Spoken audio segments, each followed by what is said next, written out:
Grand Rising, everyone. Hello, hello, hello. Hello, YouTube. Grand Rising to everyone. It is Tuesday, September the 1st. Yes, this is a new month. A new month has begun. And I am back this morning to continue my chosen book for the month of September. The book is by Florence Scovel Shinn, and the name of the book is The Game of Life and How to Play It. We started on yesterday, and we read about 8 pages on yesterday. I don't know how long chapter 2 is. We finished chapter 1, which was entitled The Game. It gave you a little insight into how to play the game and how powerful our words are, and that we have to watch what we say.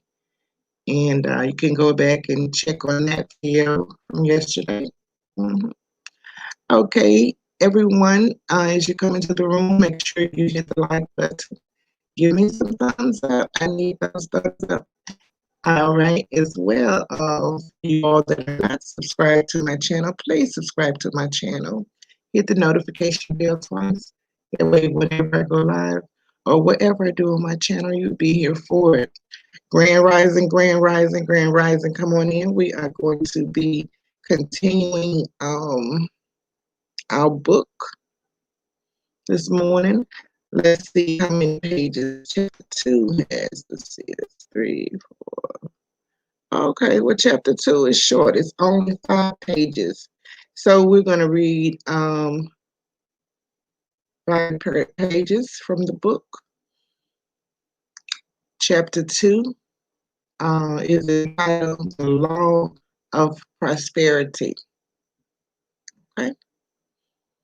I'll few minutes to see if we're going to have someone join us this morning on the Goddess of Light Magee morning show, where we are reading the book The Game of Life and How to Play It by Florence Scovel Shinn. She was a magnificent author. She was a magnificent spiritual leader. She has written many books, and we will be choosing some of her other books on karma and law of attraction, and your words, how powerful your words are. She has written many books, and we will choose a couple more of her books from her collection, and then we will read some books on African spirituality, as well as some other spiritual living books. Okay, I am here having my coffee. It's early, y'all. It's early, y'all. I hope y'all can hear me. This Wi-Fi that I'm using is so choppy. I hope you guys will be able to hear me. Once the video runs through and process, it comes out a little better. Um, just bear with me. I hope you guys can hear me. If you can hear me, put one in the chat. Let me know that you can hear me.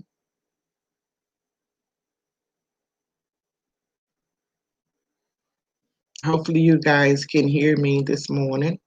We're going to give it a few more minutes and to see if someone will be joining us this morning. So while we do that, I will be sipping on my coffee.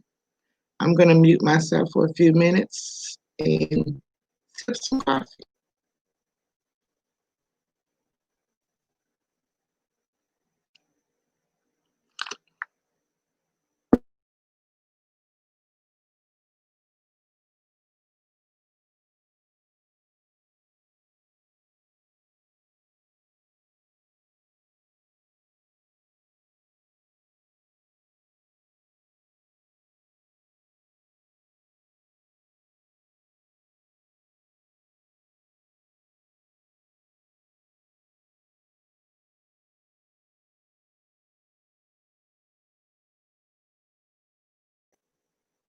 I know it's early and a lot of people are still sleeping. I see the YouTube streets were hot and busy last night, so a lot of my subscribers are probably sleeping because they were up when I got up about 3 o'clock to use the restroom. I noticed that Sir King was live and he had a volume of people on his panel. Many different subscribers were joining him and they were having a discussion. So I know a lot of people are probably asleep now because they usually go live at night and they stay live about 3 or 4 hours. So when I come on at 5 or 6 in the morning, they are just going to bed. But for those of you that will be catching the replay, don't forget to like, share, and subscribe to my channel. Hit the notification twice.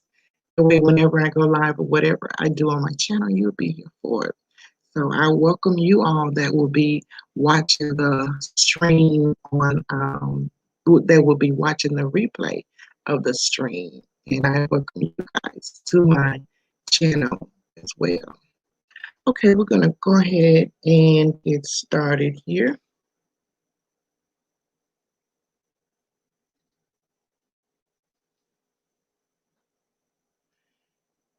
The Game of Life and How to Play It by Florence Scovel Shinn. We are now starting chapter 2.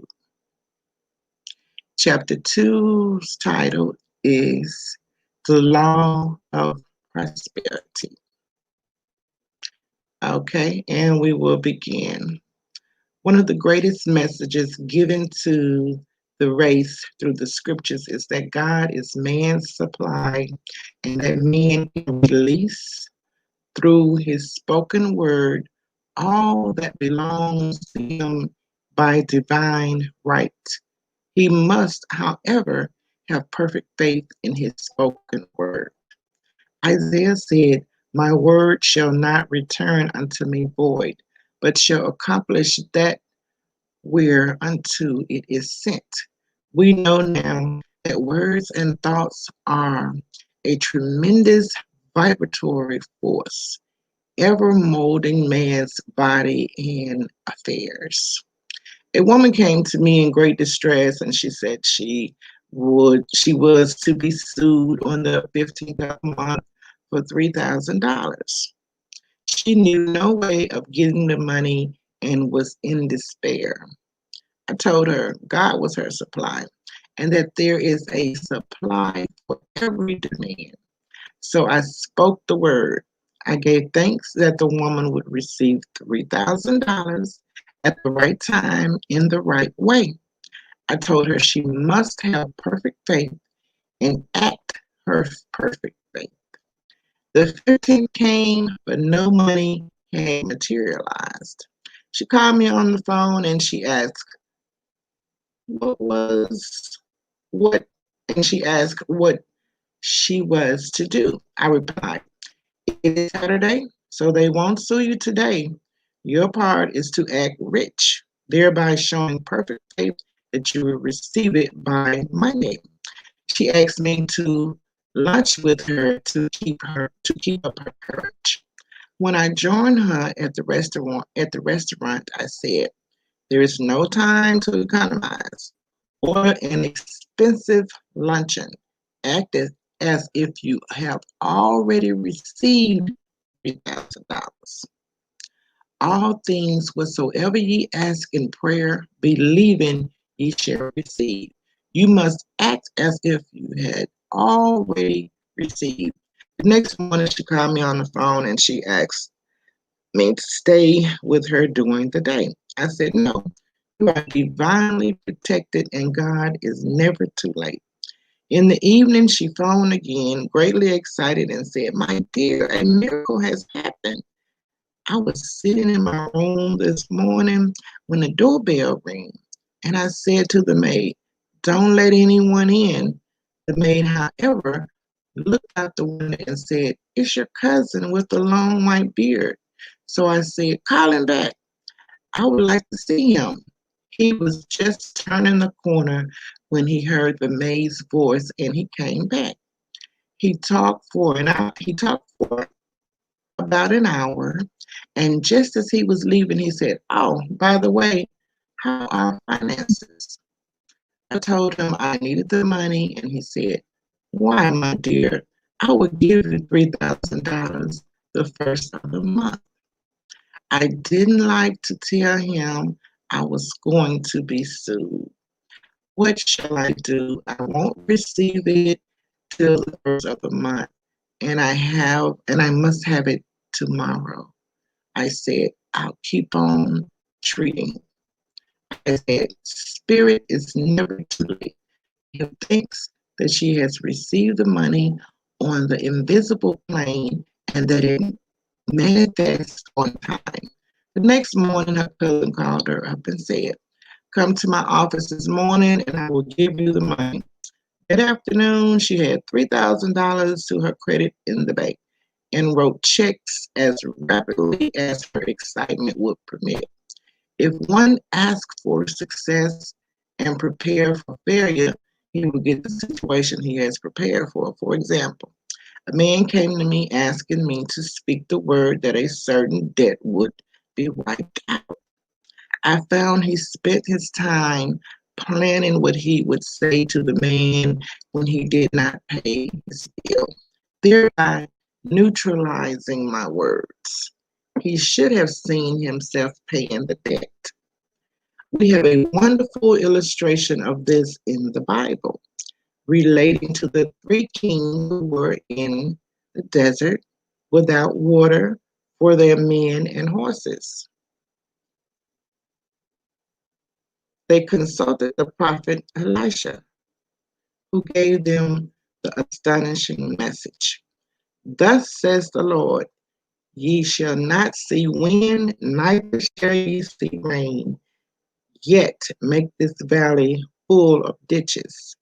Man must prepare for the thing that he has asked for when there isn't the slightest sign of it in sight. For example, a woman found it necessary to look for an apartment during the year when there was a great shortage of apartments in New York. It was considered almost an impossibility, and her friends were sorry for her and said, isn't it too bad? You'll have to store your furniture and live in a hotel. She replied, you needn't feel sorry for me. I'm a superman. I'll get an apartment.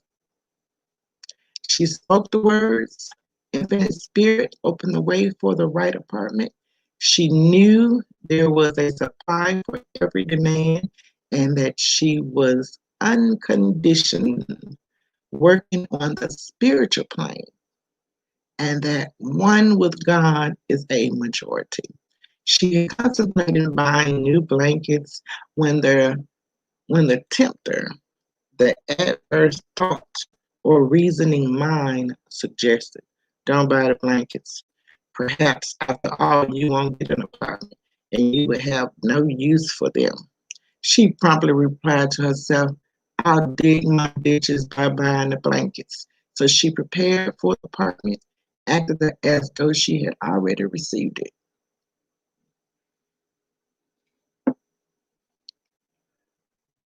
She found one in a miraculous way, and it was given to her, although there were over 200 other applicants. The blankets showed active faith. It is needless to say that the ditches dug by the three kings in the desert were filled to overflowing. Read Second Kings. Getting into the spiritual swing of things is no easy matter for the average person. The adverse thoughts of doubt and fear surge from the subconscious. They are the army of the aliens, which must be put to flight. This explains why it is so often darkest before the dawn. A big demonstration is usually preceded by tormenting thoughts. Having made a statement of high spiritual truth, one challenged the old beliefs in the subconscious. An error is exposed to be put out. This is the time when one must make the affirmations of truth repeatedly and rejoice and give thanks that he has already received. Before ye call, I shall answer.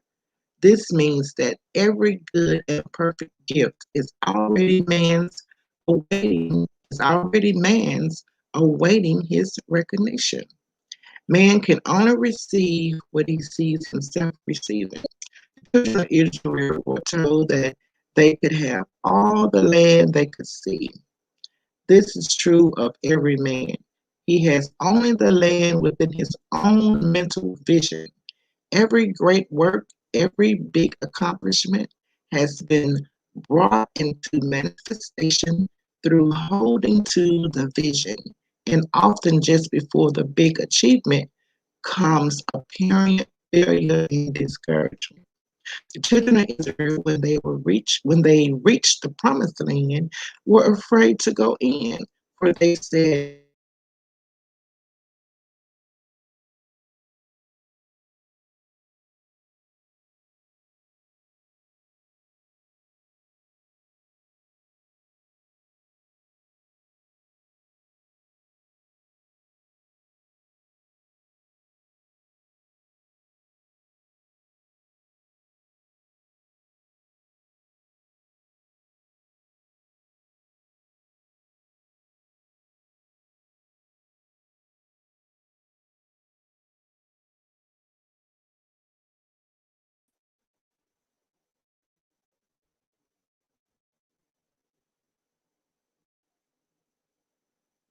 okay, you guys, look like we got cut off.